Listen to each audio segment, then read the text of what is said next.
Welcome to Her Journey, where we share the most incredible, heartfelt stories of women who've faced life's biggest challenges and discovered their true strength along the way. I'm about to share with you the story of Diane Richards, a 72-year-old woman whose journey will absolutely amaze you. It's a story about family, forgiveness, and the shocking discovery that sometimes the people closest to us love us for all the wrong reasons. If you're new to our channel, welcome to our incredible community of strong women. Make sure to hit that subscribe button and ring the notification bell so you never miss our inspiring stories. And if you're already part of our Her Journey family, give this video a like to help us reach even more women who need to hear these powerful stories. Stay tuned because Diane's story is going to take you on an emotional roller coaster that will leave you questioning everything you thought you knew about love, money, and family. Trust me, you won't want to miss a single moment of this incredible journey. Now, let's dive into Diane's remarkable story. The story. At 72 years old, I had grown accustomed to the silence. Not the peaceful kind that comes with age and wisdom, but the hollow, aching silence that fills the spaces where a child's voice should be. My name is Diane Richards, and for 33 years, my son Tyler had not spoken a single word to me. The last conversation we had was on a cold February morning in 1991. Tyler was 19 then, standing in the doorway of our modest apartment with a duffel bag slung over his shoulder and fury blazing in his green eyes. The same eyes I had looked into when he was a baby, when he was learning to walk, when I had read him bedtime stories and promised him that everything would be okay. "I'm done with this, Mom," he had said, his voice steady but filled with pain. "I'm done with you choosing him over me. I'm done with the lies, the excuses, the broken promises. When you decide to put your son first instead of whatever loser you're dating, you know where to find me." The door had slammed behind him with such force that the cheap picture frames on the wall rattled.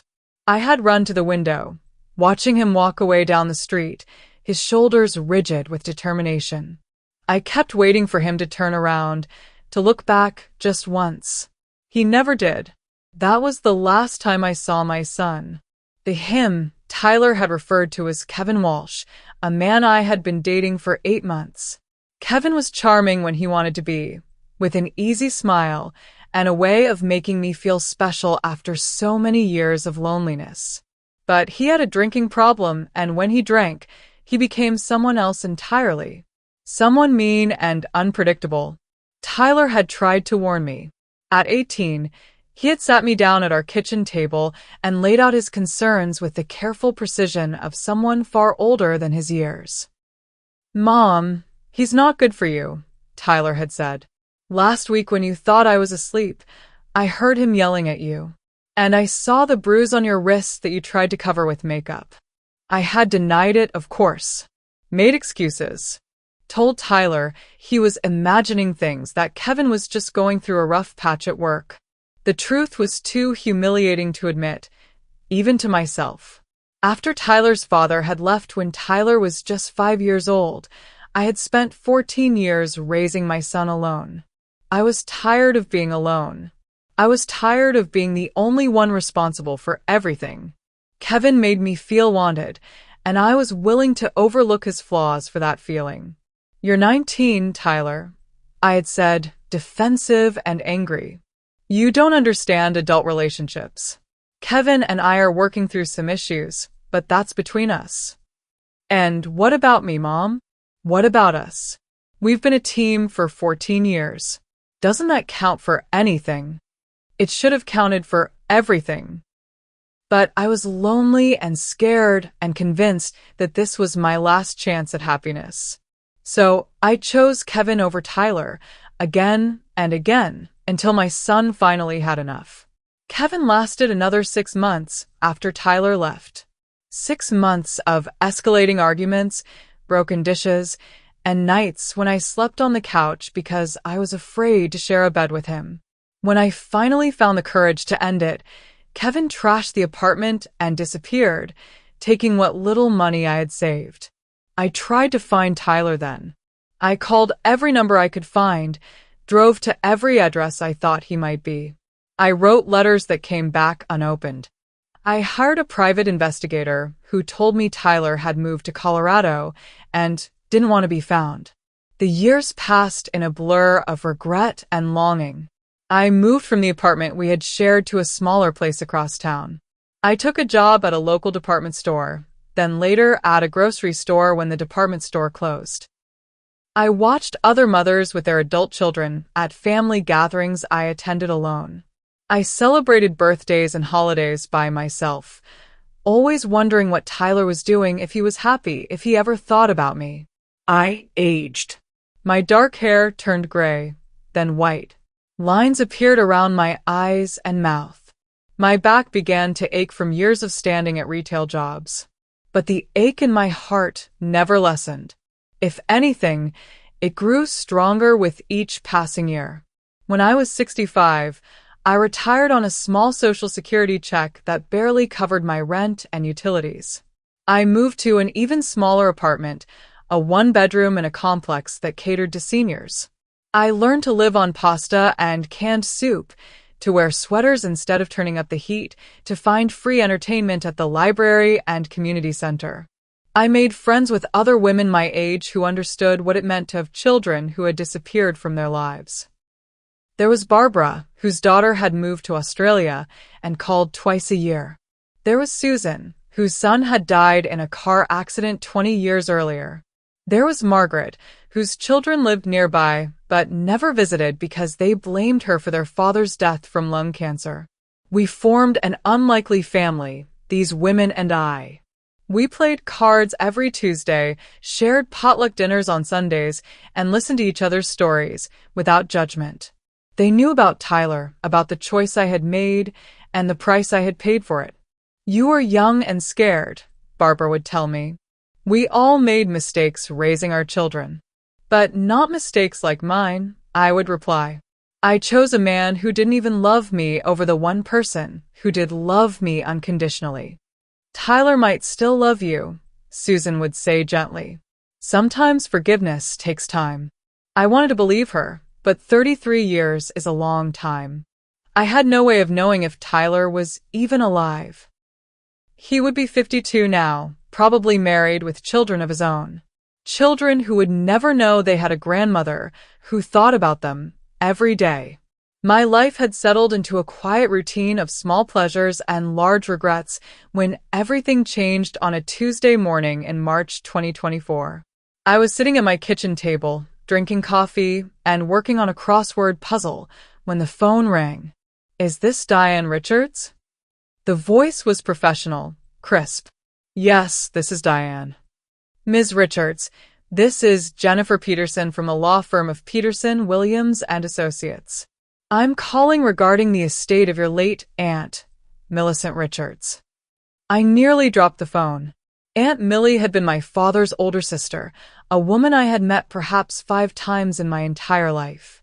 She had lived in Oregon, worked as a librarian, and never married. We had exchanged Christmas cards for years, but our relationship was distant at best. "I'm sorry for your loss," Jennifer continued. "MS. Richards passed away last month. According to her will, you are her sole heir." "I don't understand." Millie barely knew me. She left a letter explaining her decision. "The estate is quite substantial, Ms. Richards. Perhaps we could schedule a meeting to discuss the details." 2 days later, I sat in Jennifer Peterson's office, still trying to process what I was hearing. Aunt Millie had been far wealthier than any of us had realized. She had invested wisely, lived frugally, and saved nearly everything she earned over a 40-year career. Her estate was worth $2.3 million. "Your aunt was very specific in her instructions," Jennifer explained, sliding a sealed envelope across the desk. "She wanted you to have this letter along with the inheritance."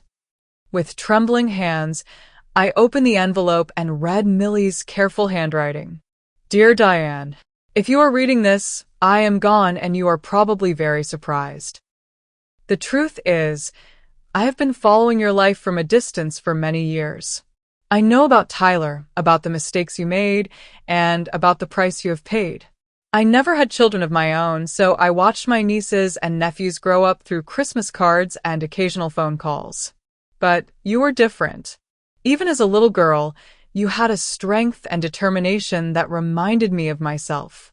When your mother told me about your struggles as a single parent, I admired how hard you worked to provide for Tyler. I also know about the choice you made that cost you your relationship with your son. I won't pretend to understand it, but I do understand regret. I understand what it means to live with decisions that can't be undone. This money is not a reward, Diane. It's an opportunity. Use it wisely. Use it to build the life you should have had. And, if possible, use it to find your way back to the people who matter most. You have been given a second chance. Don't waste it. With love and hope, Millicent. I sat in that lawyer's office and cried for 20 minutes. Jennifer Peterson handed me tissues and waited patiently while I processed the magnitude of what had just happened. In one morning, I had gone from counting pennies to having more money than I had ever dreamed of. But more than the money, Aunt Millie had given me something else. Hope. The first thing I did was hire a private investigator, a young woman named Sarah Chun who specialized in finding missing persons. I gave her everything I knew about Tyler, which wasn't much. His full name, his birth date, the last address I had for him in Colorado, and a 30-year-old photograph. I have to be honest with you, Ms. Richards, Sarah said. 33 years is a long time. People move, change names, sometimes disappear entirely. But I'll do everything I can. While Sarah worked on finding Tyler, I began the process of transforming my life. I bought a small but beautiful house in a nice neighborhood, something I had never been able to afford before. I furnished it carefully, choosing pieces that were comfortable and welcoming. I created a guest room, hoping against hope that someday Tyler might visit. I donated money to causes I cared about, literacy programs, domestic violence shelters, and organizations that helped single mothers. I set up a scholarship fund at the local community college for students aging out of foster care. I discovered that having money wasn't just about what I could buy for myself, but about the good I could do for others. 3 months after receiving my inheritance, Sarah called with news. I found him, she said simply. My heart stopped. Is he alive? Very much alive. His name is Tyler Richards Morrison now. He took his wife's last name when they married 15 years ago. He lives in Denver, works as a high school teacher, and has 3 children, 2 daughters and a son. I had grandchildren, 3 of them. The thought was overwhelming. Does he know you were looking for him? No. I was very discreet. I just wanted to confirm his identity and circumstances before contacting you. What should I do now? That's entirely up to you, Ms. Richards. I can provide you with his contact information, but whether or not you reach out to him is your decision. I carried Tyler's address and phone number with me for 2 weeks before I found the courage to do anything with it. I must have started 100 letters, dialing his number a dozen times before hanging up. How do you bridge a gap of 33 years? How do you apologize for choices that altered the course of both your lives? Finally, I decided on the simplest approach. I wrote a short letter. Dear Tyler, I know you may not want to hear from me, and I understand if you choose not to respond to this letter. I just wanted you to know that not a day has passed in 33 years that I haven't thought about you and regretted the choices I made. I know I failed you as a mother when you needed me most. I know I chose poorly and hurt you deeply. I don't expect forgiveness, but I want you to know how sorry I am. I would love the chance to see you again, to meet your family, to be part of your life in whatever way you might allow. But if that's not possible, I understand. You have been the greatest joy and the deepest regret of my life. I love you, and I always have. Mom. I included my new address and phone number, then mailed the letter before I could change my mind. The waiting was excruciating. Days turned into weeks with no response. I began to think that Tyler had thrown the letter away, that he wanted nothing to do with me. I couldn't blame him. 33 years of silence suggested he had moved on completely. Then, 6 weeks after I sent the letter, my phone rang on a Thursday evening. Hello. I answered, expecting a telemarketer. Is this Diane Richards? The voice was deeper than I remembered, but there was something familiar about it. Yes, this is Diane. This is Tyler Morrison. I got your letter. I sat down heavily, my legs suddenly unable to support me. Tyler. Oh my God, Tyler. I've been thinking about what to say to you for weeks. I have to admit, I'm not sure where to start. Are you okay? Are you happy? I'm good, Mom. I have a good life. A wife I love, 3 great kids, a job I enjoy. I've been fortunate. The word Mom hit me like a physical blow. I started crying and couldn't stop. I'm sorry. I managed between sobs. I'm so sorry, Tyler. For everything. I know you are. I could tell from your letter. The question is, what do we do now? I don't know. I've missed you so much. I've wondered about you every day for 33 years. I've wondered about you too, he admitted. Especially after I had kids of my own. I understand now how hard it must have been, raising me alone. But I also understand why I had to leave. You were right to leave. I was making terrible choices. I was so lonely and scared that I lost sight of what really mattered. What changed? Why are you reaching out now? I told him about Aunt Millie's inheritance, about the letter she had left me, about the opportunity she had given me to build a better life. So you're wealthy now, Tyler said, and I heard something shift in his voice. I am. But that's not why I wrote to you. I wrote to you because I love you and I miss you, and I want my son back in my life. I see. The conversation continued for another 20 minutes, awkward but civil. Tyler told me about his wife, Catherine, and his children, Emma, who is 16, Lucas, who is 14, and Sophie, who is 11. He told me about his job teaching English at a Denver high school, about the house they owned in a nice suburb, about their family vacations and weekend activities.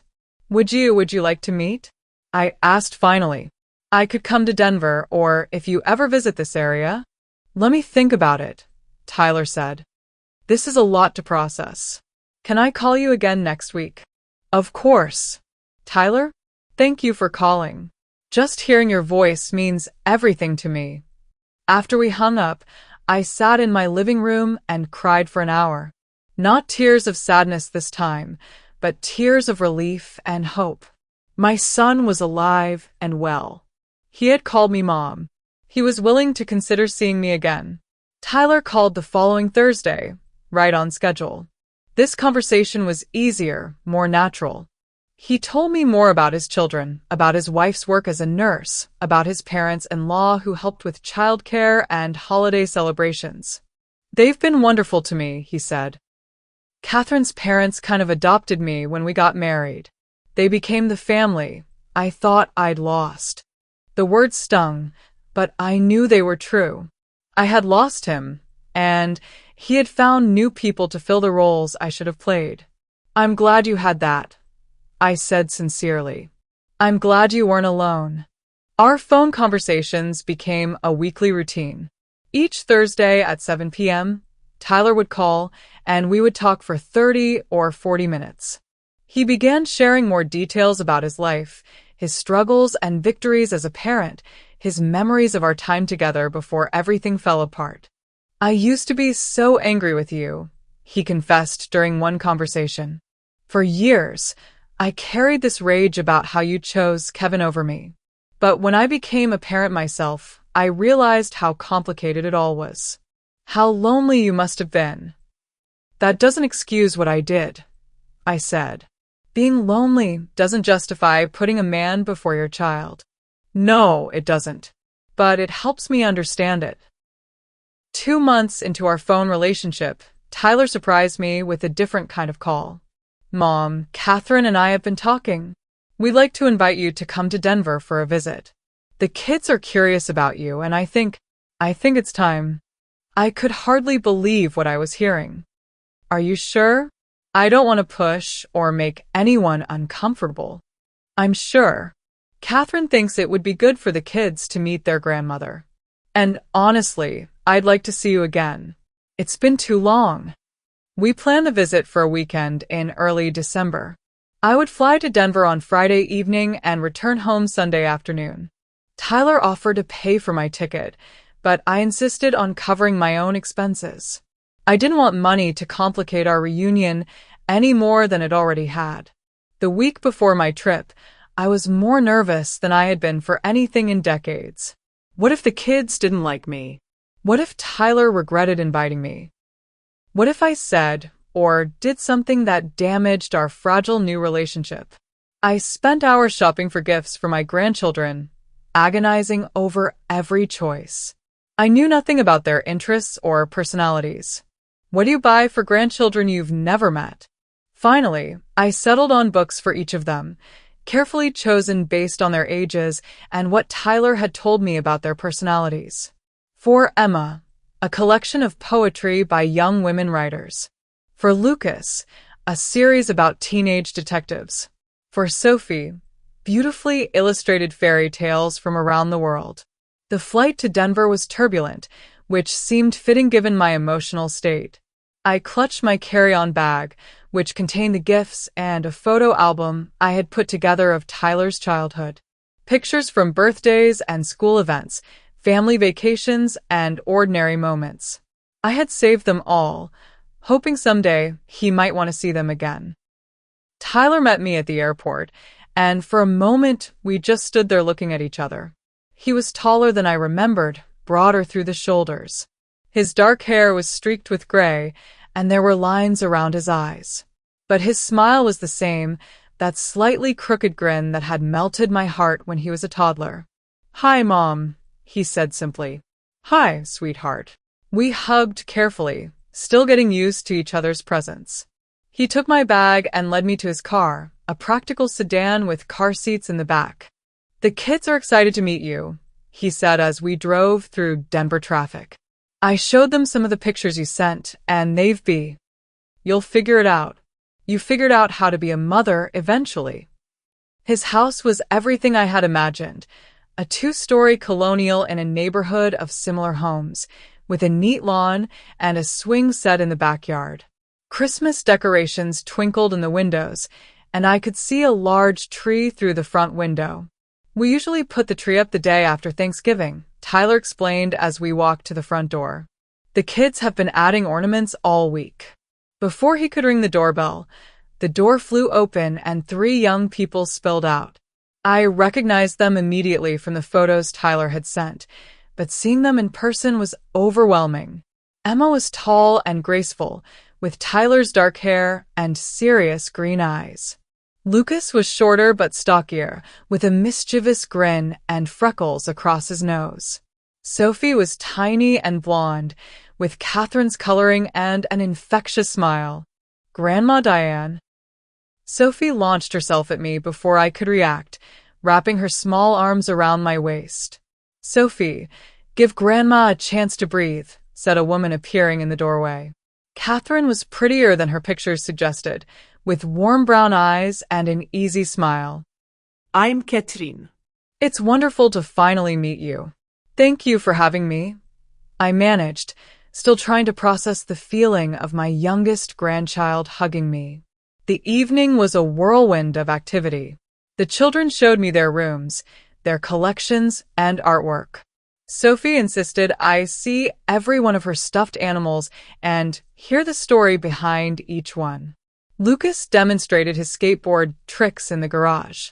Emma played piano for me, a beautiful piece she had learned for a school recital. "She's really talented," I told Tyler as we watched Emma practice. "You must be very proud." "We are." "She's thinking about studying music in college."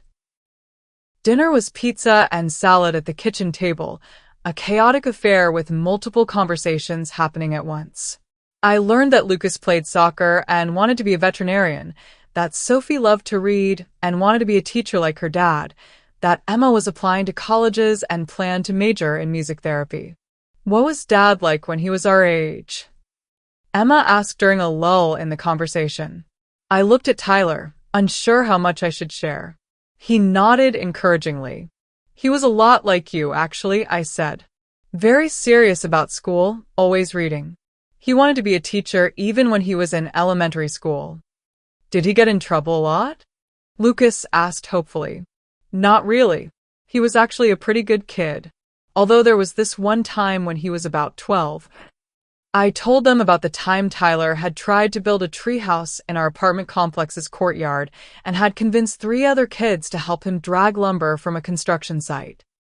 The project had ended with an angry property manager and a very embarrassed 12-year-old Tyler. Dad. Sophie giggled. You stole wood. I borrowed it, Tyler said with mock dignity.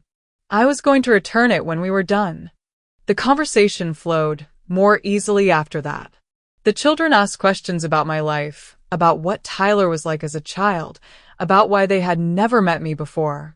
Tyler and Catherine had obviously prepared them for my visit, explaining in age-appropriate terms that we had been apart for a long time, but were working on rebuilding our relationship. After dinner, we looked through the photo album I had brought. The children were fascinated by pictures of their father as a baby, a toddler, a teenager. They laughed at his various haircuts and fashion choices, demanded stories about every birthday party and school event. You saved all of these? Emma asked, studying a picture of Tyler at his high school graduation. Every single one. I hoped someday he would want to see them again. That's really sweet, Grandma, Sophie said, leaning against my shoulder. When it was time for the children to go to bed, each of them hugged me goodnight. Sophie insisted I tuck her in and read her a story from one of the books I had brought her. Will you come visit us again? She asked as I turned off her bedroom light. I hope so, sweetheart. If your parents say it's okay. They will. Mom said you seem really nice. After the children were asleep, Tyler, Catherine, and I sat in the living room with coffee and Christmas cookies. The conversation turned more serious, touching on the years we had lost and the relationship we were trying to rebuild. I have to ask, Catherine said gently. Tyler told me about your inheritance. Has that influenced your decision to reconnect with him? It was a fair question, one I had been expecting.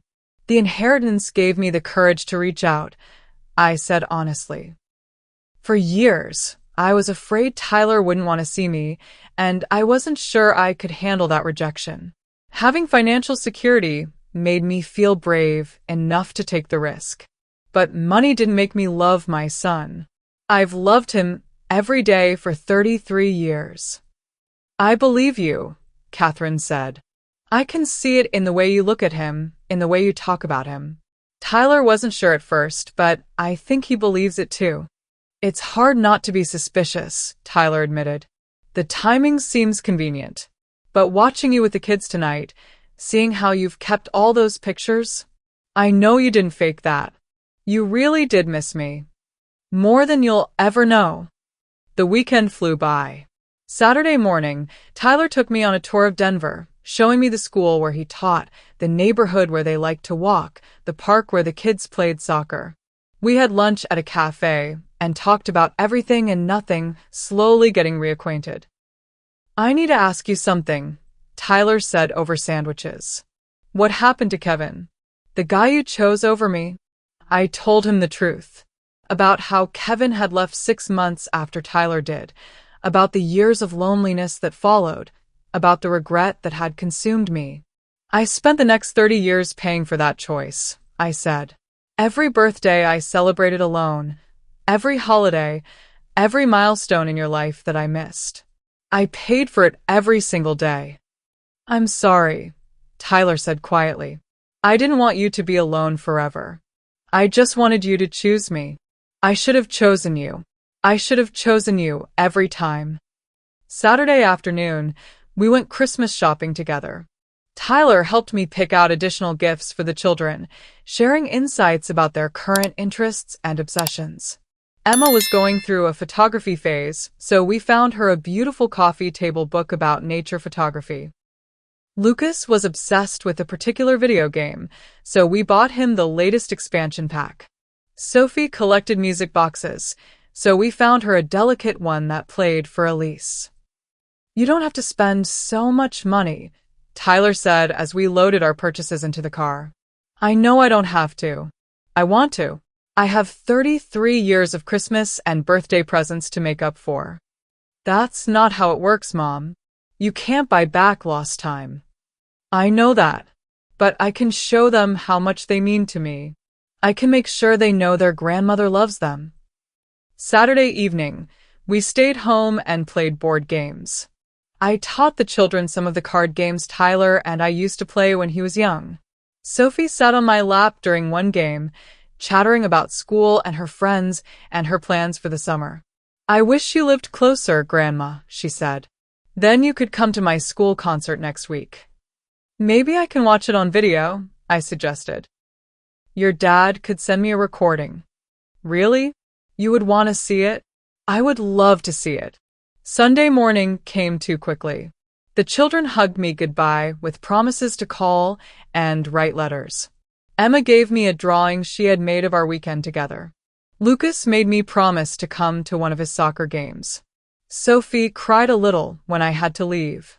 "I don't want you to go away again," she said, clinging to my legs. "I'm not going away, sweetheart. I'm just going home. But we'll talk on the phone, and I'll come visit again soon." Tyler drove me to the airport, and we had our most honest conversation yet during the drive. "I need you to know something," he said as we sat in the parking garage. "I forgive you, Mom. For all of it. Kevin, the choices you made, the years we lost. I forgive you." I started crying again, overcome by the generosity of his words. "I don't deserve your forgiveness." "Maybe not, but I'm giving it to you anyway." We both lost enough time to anger and resentment. I don't want to lose any more. I love you, Tyler. I have always loved you. I love you too, Mom. Welcome back to my life. The flight home was very different from the flight to Denver. Instead of anxiety and fear, I felt hope and joy. I had 3 grandchildren who had accepted me instantly and completely. I had a daughter-in-law who had welcomed me into their home with grace and kindness. Most importantly, I had my son back. The phone calls continued, but now they included Catherine and the children. Sophie called me every few days to tell me about school or ask for help with homework. Lucas sent me pictures of his soccer games. Emma emailed me links to songs she thought I would enjoy. 2 weeks after my visit, Tyler called with a surprise. "We've been talking," he said, "and we'd like to invite you to spend Christmas with us." "Are you sure? I don't want to intrude on your family traditions." "Your family, Mom." "You're not intruding." Christmas with Tyler's family was everything I had dreamed of for 33 years. I watched my grandchildren open presents on Christmas morning, helped Catherine prepare dinner, played with new toys and games. Tyler gave me a framed picture of all of us from my visit, and I treasured it more than any expensive gift. In the new year, our relationship continued to deepen. Tyler and his family visited me in my new house for Easter. The children loved having their own rooms when they stayed with me, and I loved having a house full of laughter and chaos. Emma started calling me for advice about boys and college applications. Lucas shared his dreams of becoming a veterinarian and asked me to help him research schools. Sophie sent me pictures she had drawn and stories she had written. Tyler and I talked regularly about everything from his work challenges to my volunteer activities. We were building the relationship we should have had all along, better late than never. But there was something that began to bother me as the months passed. Every time I offered to pay for something, Tyler accepted without hesitation. When I suggested flying the whole family to Hawaii for a vacation, he was enthusiastic. When I mentioned setting up college funds for the children, he immediately asked about the details. At first, I was happy to spend money on my family. After 33 years of having no one to spoil, I enjoyed being generous. But gradually, I began to notice a pattern. Tyler called more often when I mentioned making expensive purchases. He suggested activities that required significant financial investment. When I talked about my volunteer work or my friendships with other seniors, he seemed less interested. The turning point came in late summer, almost a year after our reunion. Tyler called on a Wednesday instead of his usual Thursday, and he sounded excited. "Mom, I have something to ask you. Lucas has been offered a spot at this amazing soccer camp next summer. It's a 6-week program that could really help his development as a player. The thing is, it costs $8,000. That's expensive," I said carefully. "I know, but it's a once-in-a-lifetime opportunity. He has real talent, and this could open doors for him. The problem is Catherine, and I just don't have that kind of money right now. We're still paying off my student loans and the mortgage and Emma's college fund." "Tyler, are you asking me to pay for the camp?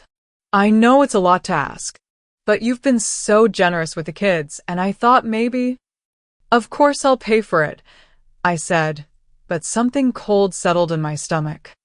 "If it's important to Lucas, I'm happy to help." "Thank you so much, Mom.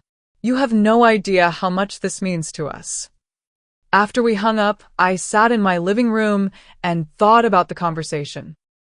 It was the first time Tyler had directly asked me for money, but looking back, I realized how many of our interactions had revolved around my inheritance.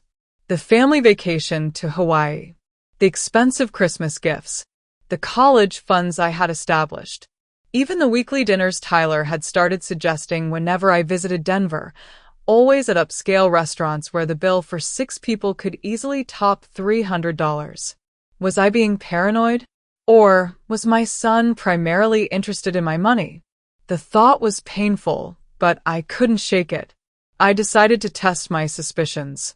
Over the next few months, I subtly changed the tenor of our conversations. Instead of mentioning expensive purchases or generous gifts, I talked about my budget, about being careful with money, about the importance of living within one's means. Tyler's responses were telling. When I mentioned that I was being more conservative with my spending, he seemed concerned. When I suggested we have a simple family dinner at home instead of going to a restaurant, he seemed disappointed. "Are you having financial problems, Mom?" he asked during one call. "I thought Aunt Millie left you pretty well set." "She did, but I'm trying to be responsible. This money has to last for the rest of my life." "Of course, but you shouldn't have to live like a pauper either. Life is short. You should enjoy yourself." The final test came at Thanksgiving. I had been invited to spend the holiday with Tyler's family, as had become our tradition. But this time, I mentioned that I would be flying coach instead of first class to save money. Tyler's reaction was immediate and telling. "Mom, you don't need to fly coach. You can afford first class. Why make yourself uncomfortable to save a few $100s? It's not a few $100s, Tyler. It's nearly $1,000 difference. That money could be better spent on other things." "Like what?" "You don't have any debts. Your house is paid for. What else do you need money for?" The question hung in the air between us. What did I need money for? College funds for my grandchildren, family vacations, soccer camps, expensive dinners, all things Tyler had suggested. I made a decision that was painful but necessary. I needed to know if my son loved me or my money. "Tyler, I need to tell you something. I've been talking to a financial advisor, and he's concerned about my spending patterns. He thinks I need to be much more conservative with my inheritance if I want it to last through my retirement." There was a long pause. "What does that mean exactly?" "It means I need to cut back significantly on discretionary spending. No more expensive vacations, no more costly gifts, no more paying for things like soccer camps." Another pause, longer this time. "I see. Well, of course you need to be responsible with your money." But his tone had changed. The warmth and enthusiasm I had grown accustomed to was gone, replaced by something cooler and more distant. The phone calls became less frequent after that conversation. Tyler stopped suggesting activities and outings. The children called less often. When I visited for Christmas, the atmosphere was noticeably different. Is everything okay? I asked Catherine privately while Tyler was helping the children with a puzzle. Tyler's been stressed about money lately, she said carefully. Lucas really wanted to go to that soccer camp, and without your help, we just can't afford it. Tyler feels bad that he can't provide those opportunities for his children. I understand that. But surely Tyler realizes that I can't fund every opportunity that comes along. Catherine looked uncomfortable. I think Tyler got used to having your financial support. It's been nice not having to worry about money for the first time in our marriage. The truth was clear now. My son hadn't forgiven me out of love. He had welcomed me back into his life because I was wealthy. The realization was devastating, but I needed to be absolutely certain before taking any action. I spent the rest of the Christmas visit observing my family with new eyes. Tyler was polite but distant, nothing like the warm, engaged son I thought I had reconnected with. The children were still affectionate, but I noticed Tyler steering conversations away from activities that might cost money. When Lucas mentioned wanting to try skiing, Tyler quickly changed the subject. When Emma talked about a photography workshop she had seen advertised, Tyler reminded her that they needed to focus on practical matters. When Sophie asked if I would take her to see a Broadway show during my next visit, Tyler said that Grandma needed to save her money for important things. The message was clear. If I wasn't going to be generous with my inheritance, I wasn't particularly welcome in their lives. On the flight home, I made a difficult decision. I needed to know if my relationship with Tyler was based on love or money. There was only one way to find out. I spent the next week preparing. I called my lawyer and had him draft some legal documents. I met with my financial advisor to restructure some investments. Most importantly, I rehearsed what I was going to say. The following Thursday, when Tyler called for our weekly conversation, I dropped the bombshell. Tyler, I need to share some difficult news with you. I've made some very poor investment decisions over the past year, and I've lost most of Aunt Millie's inheritance. The silence on the other end of the line was deafening. What do you mean, lost? Tyler finally asked. I trusted the wrong financial advisor. He convinced me to invest in some high-risk ventures that didn't pay off. Between bad investments and some unexpected tax liabilities, I'm looking at losing almost everything. How much is left? The question confirmed my worst fears. Not are you okay, or what can we do to help, but how much is left? Maybe $100,000, I lied. Enough to keep my house and live modestly, but not much more. Tyler was quiet for a long time. When he spoke again, his voice was strained. I'm sorry, Mom. That's terrible news. These things happen. The important thing is that I still have my family. Of course, that's what matters most. But I could hear the disappointment in his voice, the frustration that his financial security blanket was being yanked away. The change in our relationship was immediate and dramatic. Tyler's calls became infrequent and brief. The children stopped calling altogether. When I suggested visiting for Easter, Tyler said they were going to visit Catherine's family instead. Maybe we can see you this summer, he said vaguely, when things settle down.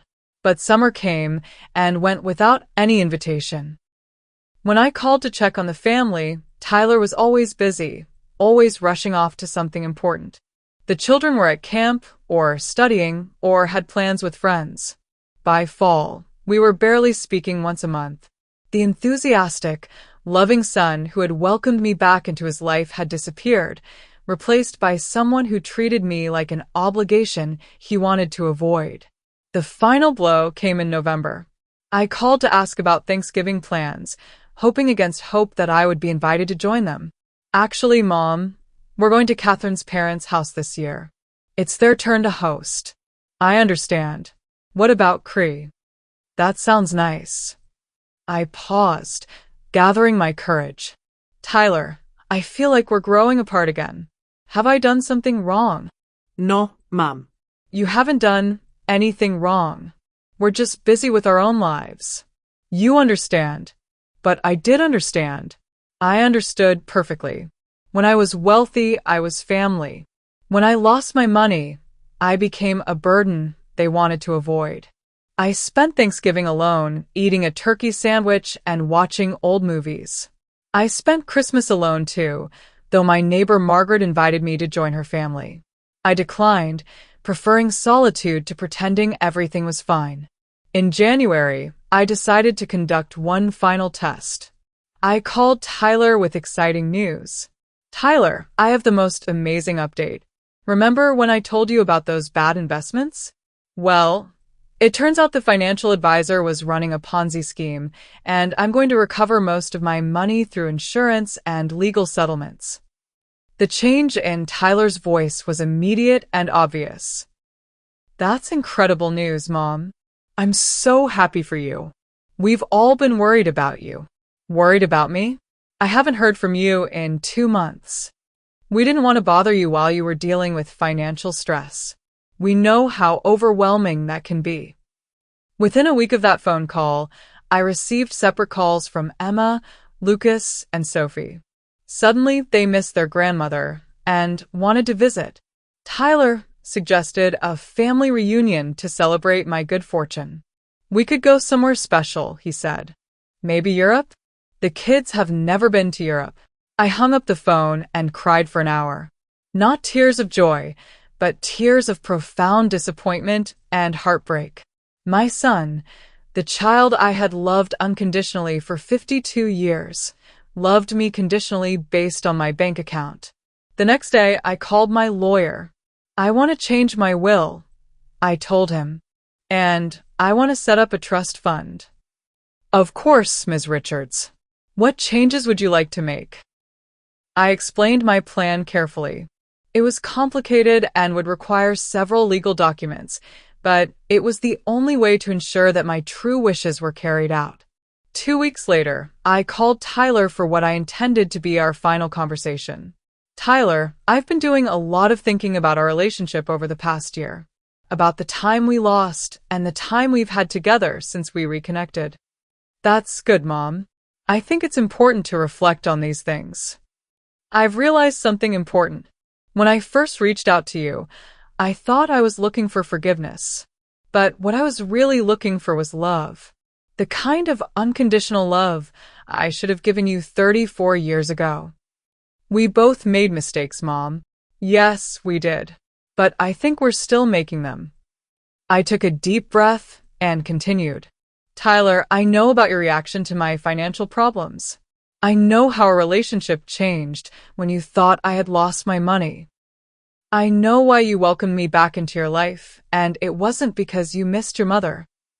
The silence stretched between us. Finally, Tyler spoke. Mom, I don't know what you're talking about. I think you do. I think you know exactly what I'm talking about. If you have something to say, just say it. I'm saying that I made a terrible mistake 34 years ago when I chose Amanda over my son.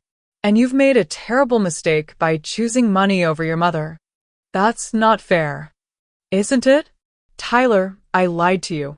I never lost Aunt Millie's inheritance. I still have every penny of it, plus the returns on investment. I told you I lost it to see how you would react. The silence was so long I thought the call had been disconnected. You lied to me? Tyler's voice was cold. I did. And your reaction told me everything I needed to know about why you really wanted me in your life. I can't believe you would manipulate me like that. I can't believe you would pretend to love me for my money. I do love you, Mom. No, Tyler. You love what I can do for you. You love the vacations I can pay for, the gifts I can buy your children, the financial security I can provide. But you don't love me. That's not true. Then explain why you stopped calling when you thought I was broke. Explain why my grandchildren suddenly forgot my phone number. Explain why there was no room for me at Thanksgiving or Christmas. Tyler was quiet for a long time. When he spoke, his voice was defensive, but less certain. We didn't want to burden you with our problems when you were dealing with financial stress. What problems? The problem of having a relationship with your mother that didn't come with monetary benefits. Mom, you're being unfair. Yes, it was nice not to worry about money for a while. Yes, it was wonderful to be able to give our kids opportunities we couldn't afford before. But that doesn't mean our relationship was only about money. Doesn't it? Because from where I'm sitting, that's exactly what it looks like. I could hear Tyler struggling for words, trying to find a way to explain his behavior that didn't sound as mercenary as it actually was. The kids really do love you, he said finally. I believe that. Children love unconditionally until adults teach them otherwise. But what have you taught them about love, Tyler? What have you taught them about family? I've taught them that family takes care of each other. No, you've taught them that love comes with a price tag. You've taught them that relationships are transactional. You've taught them to value people based on what those people can provide. You're twisting everything around. I'm seeing things clearly for the first time in 2 years. I paused, gathering strength for what I needed to say next. Tyler, I want you to know that I don't regret reaching out to you. I don't regret the time we've spent together or the money I've spent on your family. I don't even regret learning the truth about your motivations. What do you mean? I mean that this experience has taught me something valuable about love and forgiveness and second chances. It's taught me that some mistakes can't be undone and some relationships can't be salvaged. Mom, please, don't do this. Don't throw away our relationship over money. I'm not throwing it away over money, Tyler. You already did that. We can work this out. We can go back to the way things were. No, we can't. Because now I know what the way things were really was. It was a business arrangement disguised as a family relationship. That's not fair. Tyler, let me ask you something. If I really had lost all my money, if I was living on Social Security in a tiny apartment, would you still want me in your life? The question hung in the air between us. Tyler's failure to answer immediately told me everything I needed to know. I thought so, I said softly. Mom, it's complicated. We have 3 kids to think about, college tuition to save for, a mortgage to pay.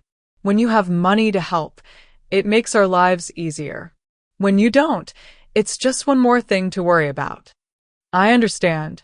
But Tyler, that's not love. That's not family. That's a business relationship. Maybe it is. Maybe that's just the reality of adult relationships.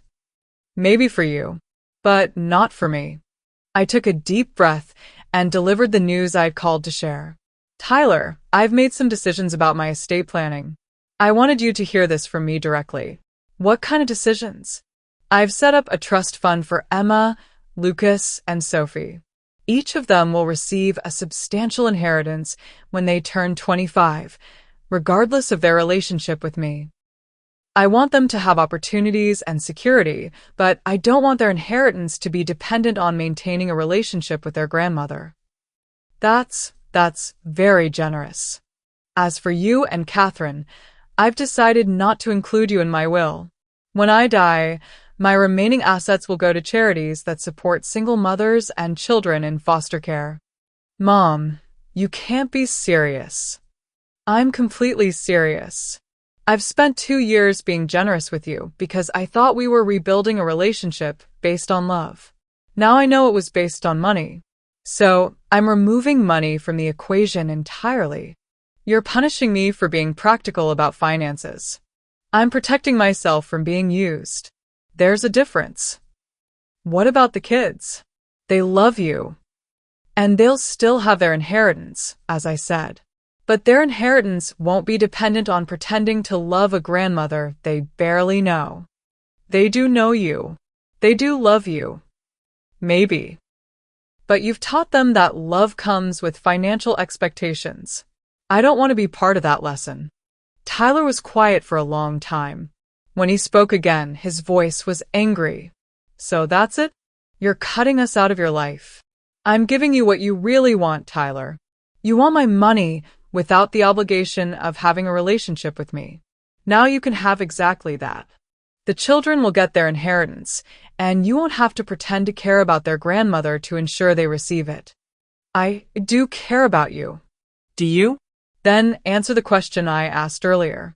If I was poor, would you still want me in your life? The silence stretched between us again. I don't know, Tyler finally admitted. Maybe not. Is that what you want to hear? It's what I needed to hear. It's the truth. I'm sorry, Mom. I didn't mean for things to turn out this way. I know you didn't. And I'm sorry, too. I'm sorry I wasn't a better mother when you needed me. I'm sorry I chose poorly and lost you. And I'm sorry you turned out to be someone who values money more than relationships. That's not who I am. It's who you've been with me. What do you want from me, Mom? Do you want me to pretend money doesn't matter? Do you want me to act like I didn't enjoy being able to provide better for my family? I want you to love me whether I'm rich or poor. I want you to value our relationship for what it is, not for what it can do for you. But I don't think you're capable of that. Maybe I'm not. Maybe I learned from you that love isn't enough. Maybe I learned that people leave when things get difficult, so you better get what you can while you can. His words hit me like a physical blow, because there was truth in them. You're right, I said quietly. I did teach you that love isn't enough. I taught you that when I chose Kevin over you. I taught you that people who claim to love you will abandon you when it's convenient. Yes, you did. So maybe this is my fault too. Maybe I created the kind of person who could only love me for my money. Mom. No, Tyler. I think we've said everything that needs to be said. Are you sure about this? Are you sure you want to end things this way? I'm sure.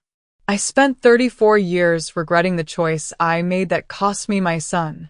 I won't spend the rest of my life being used by someone who sees me as a bank account instead of a mother. The kids are going to be devastated. Tell them their grandmother loves them but needs some space. When they're older, they can decide for themselves whether they want a relationship with me. And us, Tyler and Diane, mom and son, we had our chance, sweetheart. We had 2 years to build something real. But it was built on the wrong foundation, and now it's crumbling. I wish things could be different. So do I. But wishes don't change reality. After we hung up, I sat in my living room and felt a strange sense of peace. It was painful to lose Tyler again, but this time I was choosing to let him go. This time I was protecting myself instead of hoping for something that would never be real. I spent the next few weeks grieving the relationship I had thought I was building with my son. But I also felt relieved. I no longer had to question his motives or wonder whether his affection was genuine. I knew exactly where I stood. Margaret knocked on my door one evening with a casserole and concern. You seem sad lately, dear. Is everything all right? I've been better, I admitted. But I'm learning that sometimes the truth is more valuable than false hope. That sounds like a story worth telling over tea. I invited Margaret in and told her everything. About Tyler's return to my life, about the role money had played in our relationship, about the decision I had made to end it. You did the right thing, Margaret said when I finished. It hurts now, but you protected your dignity and your self-worth. I keep wondering if I should have tried harder to make it work. Honey, you can't make someone love you genuinely if they're only capable of loving what you can do for them. You learned that the hard way 34 years ago, and you've learned it again now. I feel like I'm back where I started. Alone. You're not alone. You have friends who care about you for who you are, not what you have. And you have the knowledge that you chose self-respect over being used. Margaret was right. Over the following months, I threw myself into the relationships that mattered. I deepened my friendships with Margaret, Barbara, and Susan. I volunteered more hours at the Literacy Center and the Domestic Violence Shelter. I traveled, took classes, and pursued hobbies I had always wanted to try. I learned that a full life doesn't require family members who treat you like an ATM. It requires people who value you for your character, your contributions, and your companionship. 6 months after my final conversation with Tyler, I received a letter from Emma. She was 18 now and heading to college in the fall. "Dear Grandma Diane," she wrote, "I don't understand why you and Dad aren't talking anymore, but I wanted you to know that I think about you often. Thank you for the trust fund you set up for me. I plan to use it wisely. I also wanted you to know that I remember the things you taught me during our time together about strength and resilience and making good choices. Love, Emma." I cried when I read her letter, but they were tears of joy. At least one of my grandchildren had learned something valuable from our relationship. Lucas sent me a graduation announcement when he finished high school. Sophie sent me a drawing she had made in an art class. Small gestures that told me they remembered their grandmother fondly, even if they didn't fully understand why she was no longer part of their lives. Tyler never reached out again. I heard through mutual acquaintances that he had taken a second job to help pay for Emma's college tuition. Part of me felt sorry for him, but mostly I felt grateful that I had learned the truth about his character before wasting more years on a relationship that was never genuine. On my 75th birthday, I threw myself a party. I invited all my friends, my volunteer colleagues, and the neighbors I had grown close to. We celebrated in my backyard with homemade cake and good wine, and lots of laughter. "What's the best thing about being 75? Barbara asked during the party. "Knowing the difference between people who love me and people who love what I can do for them," I answered without hesitation.